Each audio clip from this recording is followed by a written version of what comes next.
Então eu vou te apresentar os principais componentes do sistema de transmissão do elevador de cargas que a gente vai projetar durante esse semestre. Então aqui é um desenho ilustrativo só com os componentes principais. E aqui a gente tem o motofreio, que na verdade é um acoplamento, né, entre o motor e um freio. Isso já vem pronto, ou seja, você pode selecionar isso do fabricante como um elemento só. A gente tem o acoplamento rígido, que faz a ligação do sistema de potência. Posteriormente, a gente tem um redutor, que é do tipo sem fim coroa. A questão interessante desse tipo de redutor é que ele proporciona grandes reduções em um espaço bastante compacto. Daí a gente tem as polias e as correias, a gente tem os mancais de suporte do carretel e, obviamente, a gente tem o carretel e a gente vai especificar a fixação do cabo de aço no carretel. Esses são os principais componentes do sistema de transmissão do elevador. Em relação à caixa do elevador, a gente vai projetar 4 itens. O primeiro deles vão ser as roldanas superiores, vocês podem ver que são essas duas indicadas. E aí vocês vão perceber que essas roldanas superiores elas devem ser fixadas à estrutura da caixa do elevador. Se vocês prestarem atenção, então, a gente vai utilizar a teoria que a gente aprendeu em semestres anteriores, que é de juntas parafusadas. A gente vai fazer a definição de como é que essas roldanas superiores vão ser fixadas aí. Daí, o terceiro tipo de elemento que nós vamos ter que projetar na caixa do elevador vão ser as roldanas laterais. Preste atenção, por favor, que eu te mostrei só e somente 2 roldanas. Aqui tem outras 2 roldanas, totalizando 4 roldanas desse lado do elevador. Lembrando que do outro lado do elevador, obviamente, a gente tem outras 4 roldanas que você não está conseguindo enxergar a quarta do outro lado. E, por fim, a gente vai ter que projetar a estrutura do elevador em si. Desculpa, a estrutura da caixa do elevador em si. Daí a gente passa para a estrutura de sustentação do elevador. Muitas pessoas não sabem, mas a estrutura de sustentação do elevador ela não é fixada na organização, ela não é fixada na parede. Então, desculpa, o elevador não é fixado na parede. Então, a gente tem essa estrutura que fica solidária à parede, mas o elevador vai fixado nessa estrutura de sustentação. E aí a gente vai definir a estrutura de fixação do sistema de transmissão, que está com essa cor alaranjada, né, essa cor amarela. Daí a gente vai também definir a estrutura externa da estrutura de sustentação do elevador, que está marcada na cor azul. E por fim a gente vai definir e projetar as guias laterais, que essas guias laterais têm um comprimento equivalente de um percurso de 2 andares, que eu comentei anteriormente. Isso é aproximadamente 7 metros de comprimento. Portanto, essas estruturas todas devem constar no databook. E agora eu falo para vocês o que vocês devem preencher, o que vocês devem entregar no final do semestre. Então vocês vão entregar um documento em PDF, tudo que está aqui em preto está marcado para vocês aqui como PDF do databook. Então o seu databook vai ter capa e contracapa, eu já vou fazer um vídeo que vai te mostrar exatamente o que tem que entrar em cada um desses itens.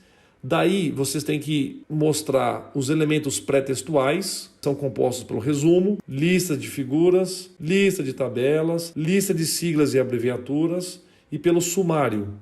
Daí vocês vão ter 5 capítulos principais. A introdução, a revisão bibliográfica, que deve ter 3 subitens, projeto mecânico, 1 página no máximo, alguma explicação de 1 ou 2 páginas de sistema de transmissão com fotos e bibliografia, e aí umas 2 ou 3, 4 páginas no máximo, que vocês vão falar sobre elevadores de carga. Ou seja, tudo isso aqui é baseado em literatura externa, livros, artigos, catálogos e assim por diante.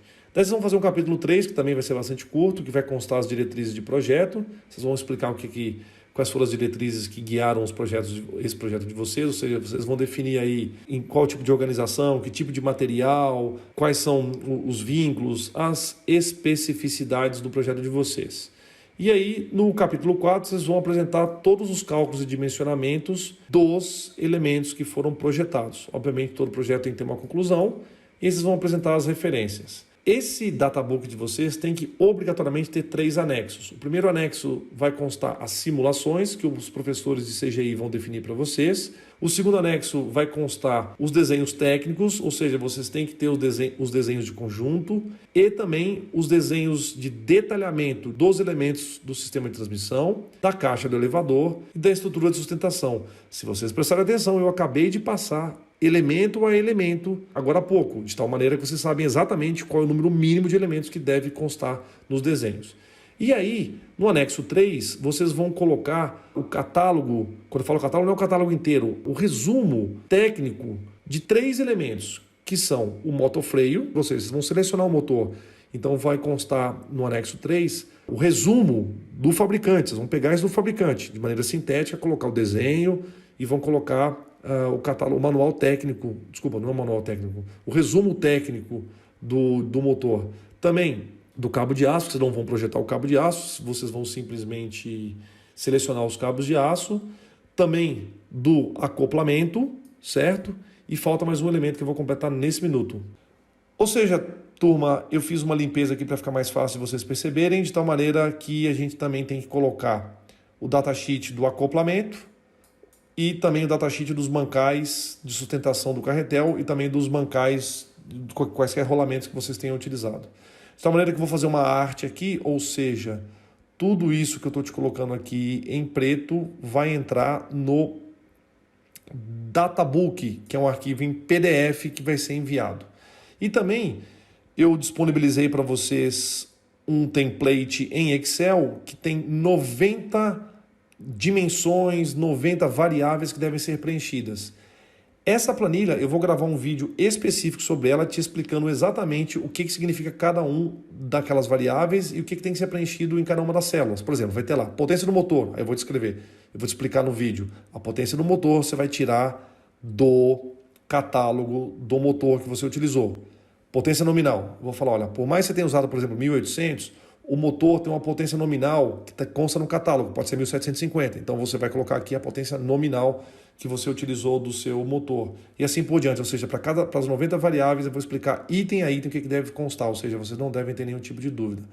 De tal maneira que quando eu falo sobre a entrega do projeto, eu estou me referindo explicitamente a 2 arquivos, um preto, Databook, outro azul, que é a planilha de resultados no Excel. Só quero deixar claro para vocês que esse arquivo template do Word que eu disponibilizei, ele está formatado baseado nas normas da NBR, que são normas utilizadas para elaboração de trabalhos acadêmicos. Vocês precisam entender que para mexer no Word, você tem que conhecer os recursos do Word, ou seja, o Word faz uma série de trabalhos automáticos. Nós somos engenheiras e engenheiros, a gente tem que aprender a usar os recursos automáticos. Então é fundamental para que você ganhe eficiência, que você tenha esse treinamento específico, não é? Que você se eduque, aprenda, tenha maturidade, tenha desenvoltura no editor de texto, porque ele traz uma série de ferramentas automáticas que vão nos ajudar demais. De tal maneira que eu vou continuar agora no próximo vídeo algumas explicações específicas sobre a capa do Databook.